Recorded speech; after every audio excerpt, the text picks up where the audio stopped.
Item number SCP-087. Object Class Euclid. Special Containment Procedures. SCP-087 is located on the campus of Redacted. The doorway leading to SCP-087 is constructed of reinforced steel with an electro-release lock mechanism. It has been disguised to resemble a janitorial closet consisting with the design of the building. The lock mechanism on the doorknob will not release unless volts are applied in conjunction with counterclockwise rotation of the key. The inside of the door is lined with 6 cm of industrial foam padding. Due to the results of the final exploration, see Document 087-4. No personnel are admitted access to SCP-087. Description: SCP-087 is an unlit platform staircase. Stairs descend on a 30-degree angle for 13 steps before reaching a semicircular platform of approximately 3 meters in diameter. Descent direction rotates 180 degrees at each platform. The design of SCP-087 limits subjects to a visual range of approximately 1.5 flights. A light source is required for any subjects exploring SCP-087, as there are no lighting fixtures or windows present. Lighting sources brighter than 75 watts have shown to be ineffective, as SCP-087 seems to absorb excess light. Subjects' report and audio recordings confirm the distressed vocalizations from what is presumed to be a child between the ages of and. The source of the distress calls is estimated to be located approximately 200 meters below the initial platform. However, any attempts to descend the staircase have failed to bring subjects closer to the source. The depths of descent calculated from Exploration 4, the longest exploration, is shown to be far beyond the possible structure of both the building and geological surroundings. At this time, it is unknown if SCP-087 has an endpoint. SCP-087 has undergone 4 video-recorded explorations by D-Class personnel. Each subject conducting an exploration has encountered SCP-087-1, which appears as a face with no visible pupils, nostrils or mouth. The nature of SCP-087-1 is entirely unclear, but it has been determined that it is not the source of the bleeding. Subjects exhibit feelings of intense paranoia and fear when faced with SCP-087-1, but it is undetermined whether said feelings are abnormal or simply natural reactions. Addendum: over a period of 2 weeks following Exploration 4, several members of the staff and students from the Redacted campus reported knocking at a variable rate of 1 to 2 seconds per knock coming from the interior of SCP-087. The door leading to SCP-087 has been fitted with 6 cm thick industrial padding. All reports of knocking have ceased. Authorized personnel may refer to Document 087-1-4 for transcriptions of Explorations 1 to 4. Document Number 087-1 Exploration 1. D-8432 is a 43-year-old Caucasian male of average build and appearance and unremarkable psychological background. Class D designation is a result of demotion due to mishandling SCP. D-8432 is equipped with a 75-watt flat lamp with battery power capable of lasting 24 hours, a handheld camcorder fitted with a transmission stream, and an audio headset for communication with Dr. at control. D-8432 steps through doorway onto initial platform. Despite the wattage, the flat lamp only illuminates the first 9 steps. The second platform is not visible. It's dark as fuck. Is your flat lamp functioning properly? It's dark as fuck. Is your flat lamp functioning properly? D-8432 shines a light out the door and into the academic building's hallway. The light reaches significantly faster. Yeah, it's working, it just won't light the stairs all the way down. Thank you, please continue. D-8432 descends for 13 steps before reaching the second platform. The platform is in the shape of a semicircle with an apparently concrete surface and walls. There are no distinct markings aside from nondescript patches of dust. dirt or wear consistent with that which is found in a typical concrete stairwell. D-8432 rotates 180 degrees to begin descent down the second flight, then pauses. Her reason for stopping? You hear that? There's a fucking kid down there. Sounds like one. None of the described audio is feeding through the camera or mic at this time. Could you please describe the sound? It's young, either female or a very young boy. It's crying and sobbing and saying, "Please, help. Please." Yeah, it keeps repeating that and crying. Can you estimate its distance from your current location? Fuck, I don't know, maybe 200 meters down? Please continue down the next flight. The subject descends another 13 steps. As he reaches the landing, audio of the child as described is picked up. The child alternates between sobbing, wailing, and the words "please," "help," and "down here." The level of audio is consistent with D-8432's report of being approximately 200 meters below. Can you still hear the crying? Yeah. We are picking it up as well, please continue down. Stop if you notice any changes in the audio or environment. The subject descends another 3 flights of stairs before stopping. Keep going? Please. D-8432 continues another 17 flights, total of 27 flights before stopping. There are no visual changes in the environment and each flight has been a consistent 13 steps. I'm not getting any fucking closer to the kid. Stereo audio confirms that the crying noise has not increased in volume and remains approximately 200 meters below the subject. Noted, please continue.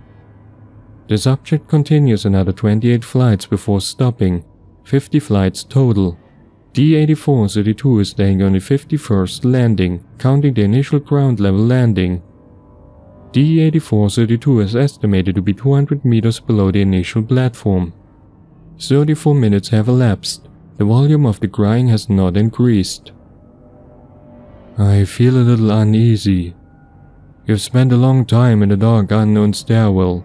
It's natural, please continue. The subject hesitates before stepping down on the next stair. As the subject moves forward, the floodlight illuminates a face located approximately at the bottom of the flight, SCP-087-1. It appears to be the same size and shape as a human head except it's lacking a mouth, nostrils, and pupils.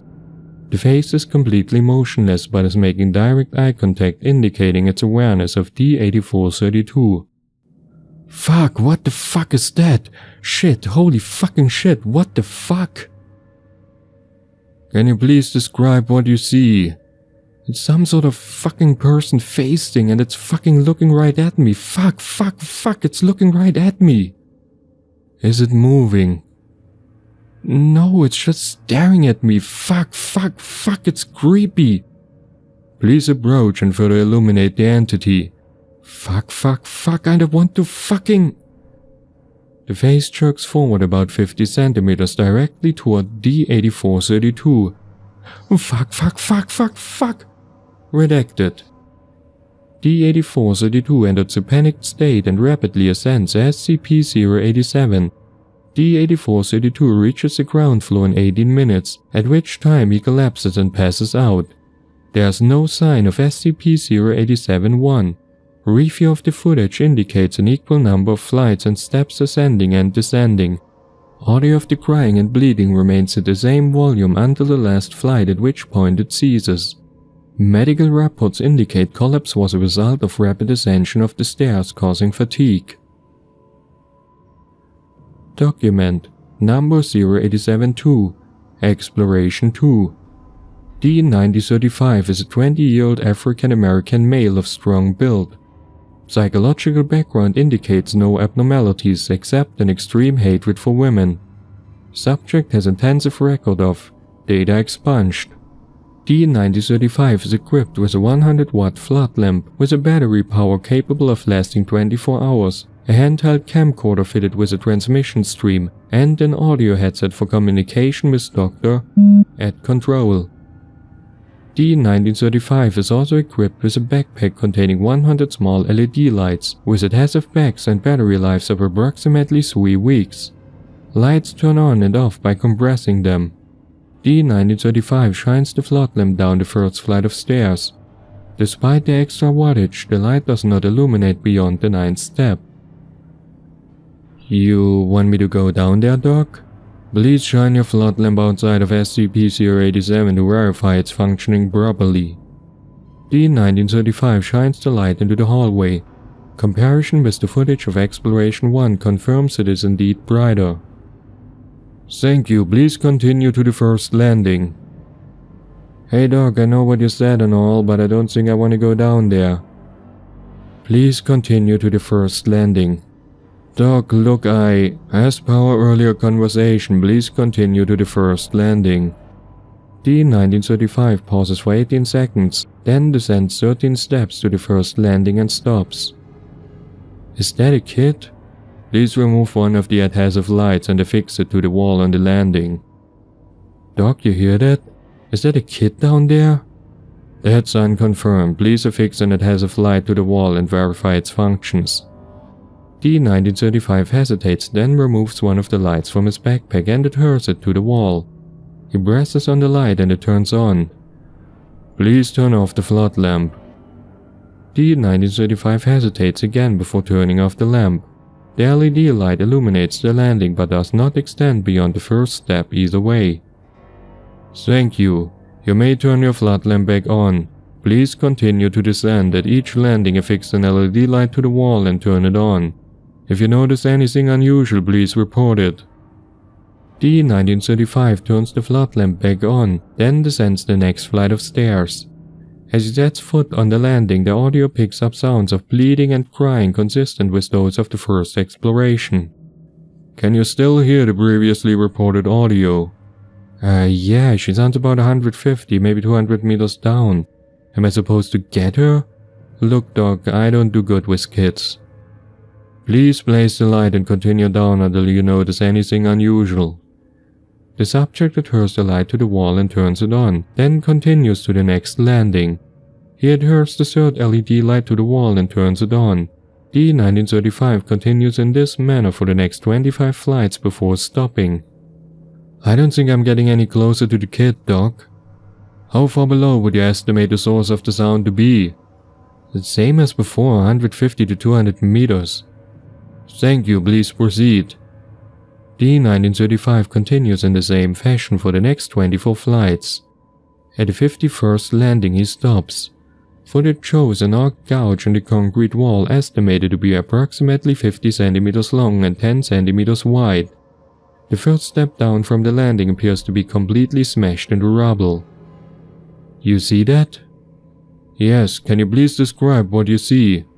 Looks like something slashed at a wall and the step over here is all crumbled up and stuff. The slash mark looks really smooth. D-1935 touches the gouge mark. Yeah, it's smooth, feels like glass. Thank you, please continue down. Look, Doc, I think I've gone far enough. Please continue as per our agreement. I don't want to be doing this, agreement or not. Data expunged. D-1935 steps over the destroyed step and continues down the staircase. Nothing is notable at the next landing. D-1935 adheres an LED light to the wall and continues in the same fashion for another 38 flights. The sound of the crying and bleeding still has not gotten closer. D-1935 is on the 89th landing and 74 minutes have elapsed from the beginning of the exploration. Subject is estimated to be 350 meters below the initial platform. I feel like the kid's just trying to lure me down here, Doc. I think it's time for me to... D-1935 stops talking and moving as the flood lamp illuminates SCP-087-1. The face is staring directly at D-1935, again indicating awareness of the subject's presence. Although SCP-087-1 appears to be unmoving, its location is 38 flights below the initial encounter in Exploration 1, indicating it is mobile. Is there a reason you stopped? D-1935 remains unresponsive. D-1935's breathing grows labored. SCP-087-1 remains immobile for an additional 13 seconds. SCP-087-1 blinks. D-1935 is yelling incomprehensible. SCP-087-1 jogs forward until it is approximately 90 centimeters from D-1935. Subject turns and flees up the stairs. Please relax and calm down, turn around, we need a closer look at that face. D-1935 ignores Doctor and continues rapid ascent. He continues to scream incomprehensible. D-1935, can you hear me? Please slow down. D-1935 is unresponsive and continues rapidly climbing the stairs. His screaming diminishes to babbling. After ascending 72 flights, D-1935 collapses on the 17th landing. D-1935, can you hear me? D-1935 is unresponsive, but labored breathing can be heard through the audio feed. For the next 14 minutes, D-1935 is immobile. The visual feed is black and audio picks up only the subject's breathing and the continuous bleeding coming from below. After 14 minutes and 32 seconds of unchanging visual and audio feeds, the sound of a rapid heartbeat not consistent with a human heartbeat and a low cracking noise is heard. 7 seconds later, D-1935 gasps and revives, continuing his ascent of the stairs rapidly and wordlessly. The heartbeat and cracking cease and nothing abnormal is detected on the visual feed. He remains unresponsive. D-1935 exits SCP-087 and sits on the floor outside of the entrance. D-1935 then enters a catatonic state from which he has not yet recovered. Document Number 087-3 Exploration 3 D-9884 is a 23-year-old female of average build and appearance. Psychological background indicates a history of depression. Subject has a minimal record of using excessive force to data expunged. D-9884 is equipped with a 75-watt flood lamp with battery power capable of lasting 24 hours, a handheld camcorder fitted with a transmission stream, and an audio headset for communication with Doctor at control. D-9884 is also equipped with a backpack containing 3.75 liters of water, 50 nutrient bars, and 1 thermal blanket. D-9884 stands on the ground level landing of SCP-087. The flood lamp illuminates only the first 9 steps. LED lights placed on the wall during the last exploration are not visible. Please descend the first flight and examine the landing. D-9884 descends 13 steps and stops at the landing.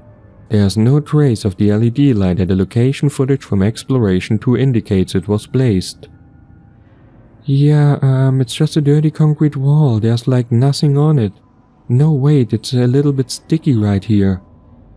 D-9884 indicates the spot on the wall the LED light should have been located. There's a child crying down there. She's begging for help and crying. Thank you. Please continue down the steps until you notice anything unusual. D-9884 descends. Upon reaching the next landing, audio of the crying child consistent with the prior 2 explorations is picked up. No LED lights appear to be present on any of the landing walls. D-9884 continues with no incident until she reaches the 17th landing. Ew, there's something on the ground here and it smells really bad. It's all sticky and stuck on my shoe. It's so gross. Video feed confirms presence of substance occupying a space approximately 50 centimeters in diameter. Can you describe the scent? It kinda smells like old rusty metal and pee. Thank you, please continue until you notice anything else. D-9884 continues to the 51st landing without incident. The 51st landing remains unchanged from the previous expedition and similar observations are made. D-9884 is asked again to descend until anything unusual is noticed. Subject continues her descent until the 89th landing is reached. The video feed jerks and the subject yells. Fuck, there's a hole in the ground and I almost fell in. Video feed confirms the presence of a hole approximately 1 meter in diameter. The subject shines the floodlight down, revealing only blackness. Approximately 4 seconds pass, and the light of an indeterminate distance down the hole flicks on for approximately 2 seconds and then back off. There was a light down there. It's gone now, but it was on for like a second. Did you see it? Yes, can you estimate the depth of this hole? No way, it's too deep, at least a kilometer. Like way more than a kilometer. Thank you. Can you still hear the sounds of the child? Uh-huh. She's still far away. I don't feel like I'm getting any closer. It's like for every step I take, she takes one down. Please continue down until you encounter anything unusual. D-9884 continues to descend SCP-087 for approximately an hour, covering an additional 164 flights. She stops to rest on the 253rd landing, consuming 1 nutrient bar and several gulps of water. D-9884 is at an estimated 1.1 kilometers below the initial landing, yet the sound of the child has not changed in volume. After pausing for 4 minutes, D-9884 resumes her descent, making no stops for another 216 flights 1.5 hours later. D-9884 is on the 469th landing and approximately 1.8 kilometers below ground level. I'm not getting anywhere. I think it's time I went back. I mean, going down is one thing, but this is a long climb back. You have been provided with food, water and blankets to last you 24 hours. Please continue down. No, I think I'm gonna go back up. D-9884 turns towards the previous flight of stairs.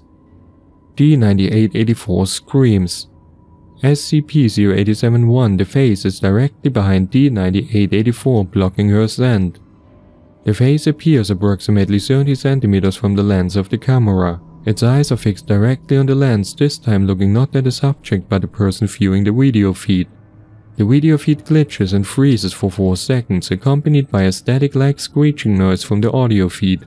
It then cuts to bumpy visuals of D-9884 descending the stairs rapidly. D-9884 is panicked and hysterical. It's been following me. This whole time it's been right behind me. Oh God, it's right behind me. It was looking right at me. Doctor, please do something. Please help me. Oh God, no. Please get it away. Please. No, please. I know it was following. Help me make it leave. Please. No, I was looking at me. It was staring at me. I knew it was here. It has been watching me this whole time. Oh God, please help me. No, please. This continues in a similar fashion until the end. D-9884 continues to scream and bleed hysterically as she rapidly descends the staircase. The previously heard static-like screeching seems to overlay the audio feed beneath which can still be heard the original sound of the crying child. Approximately 14 flights down, the video feed swings to show the area directly behind D-9884. The face is now approximately 20 centimeters from the camera lens. It is not staring at a subject, rather it is fixated on the camera lens, giving the illusion it is making eye contact with those viewing the footage. It is important to note that since the sighting of SCP-087-1, the sound of the girl crying and bleeding has been increasing in volume, indicating D-9884 is nearing the source. After an approximately 150 panicked flights of descent with 3 visual confirmations of SCP-087-1 still in pursuit, D-9884 trips and appears to fall unconscious. Audio feed indicates strong proximity to the source of the crying. The static and screeching noise continue. Video feed shows yet another descending flight of stairs, indicating D-9884 still has not reached the base of the stairwell. 12 seconds of motionlessness pass before the face comes in full view of the camera, eye contact being made directly with the viewer. Audio and video feeds cut out and no connection is re-established.